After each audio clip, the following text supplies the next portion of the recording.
Good morning, and today we're off to a henge. One of my favourite types of monument, because typically it's Bronze Age into the Neolithic, give or take a little bit. And this is a really interesting one.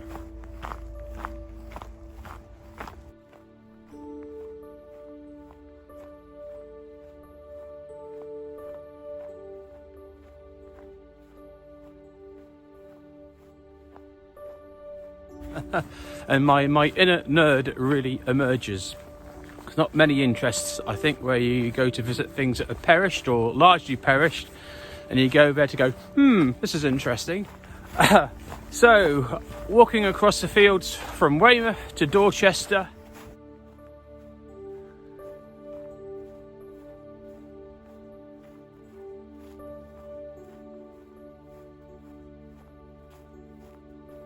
to go to look at Mount Pleasant Henge on the east side of Dorchester. Something about the size of Avebury Henge, if you've ever been to Avebury. An enormous ditch and bank that once was, and a palisade and enclosure. But instead of sitting in a flat, low landscape like a lot of henges do, this one's actually upon a big ridge.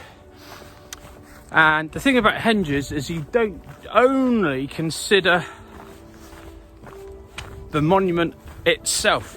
You have to look at its situation in the landscape, the rivers, the hills.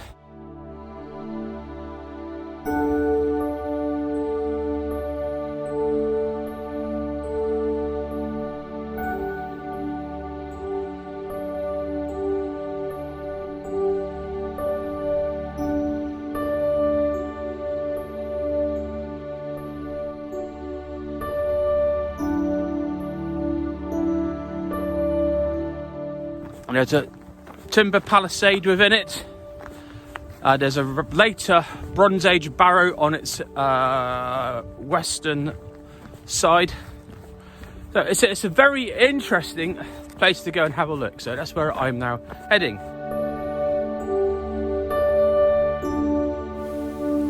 So as we continue this walk, there are a number of slower moments, taking our time. So just taking the views and the moods.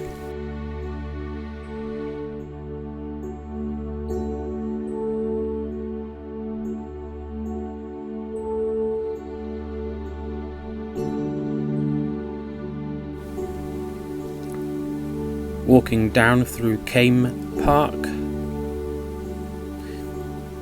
just on the south-east side of Dorchester, to cross over the River Winterbourne here at Winterbourne Came.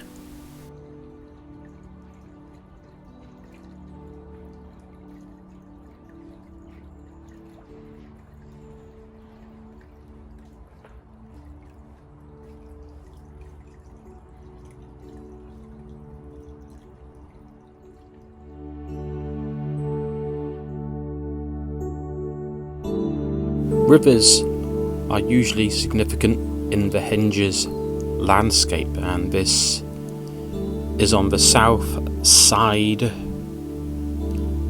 the area of the Mount Pleasant Henge.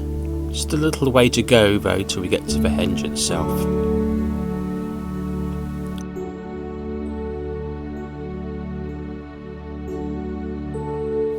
Over the ridge which looks into the bowl where the Mount Pleasant Henge is.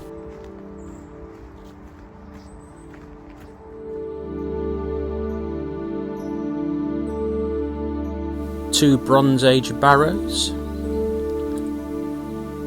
to the southwest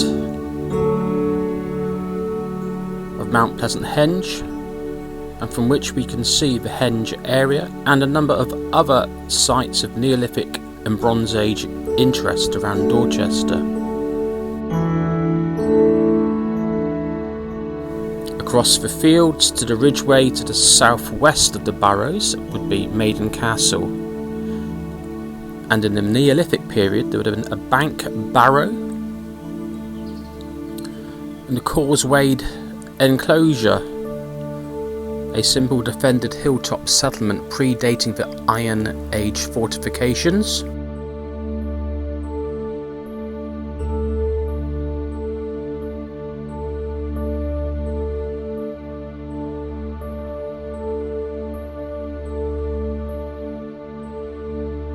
Maiden Castle just visible on the horizon there. In the Neolithic would have been the Timber Circle,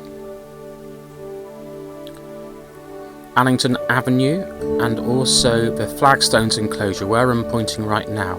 And on the right of the picture is Mount Pleasant Henge, slightly different coloured field, now centre. In the centre of the picture you can see a clump of trees, and that is the Conker Barrow, Bronze Age burial monument built on the side of the henge itself.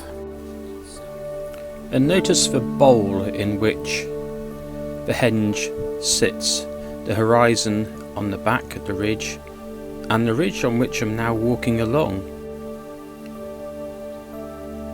defines the sense of landscape, a nearer horizon,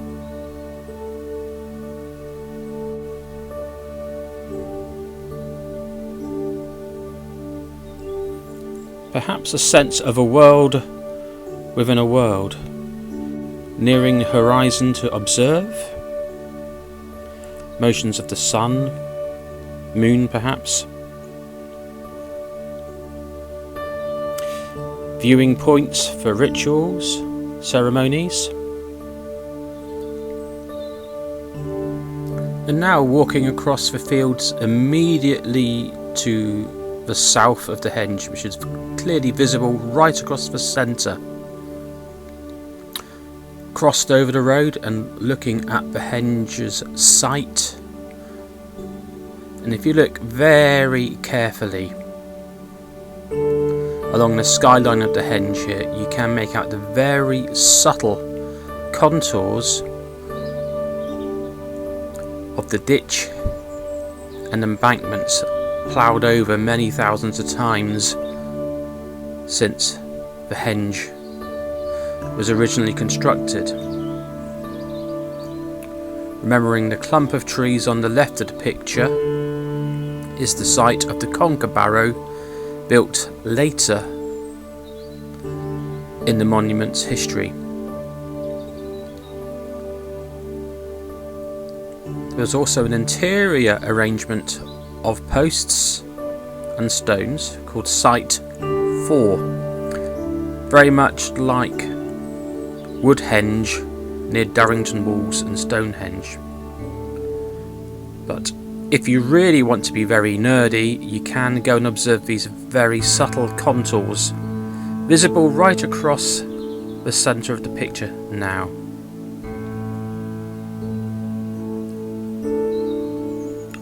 So there we have the Conker Barrow with the trees.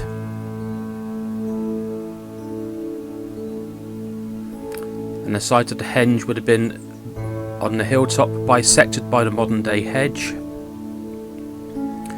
And walking around to the north east side, you can see the henge behind the train line, and it finishes somewhat unceremoniously next to a tip in sewage works. That's a beautiful site and well worth further investigation. Take a look when you can.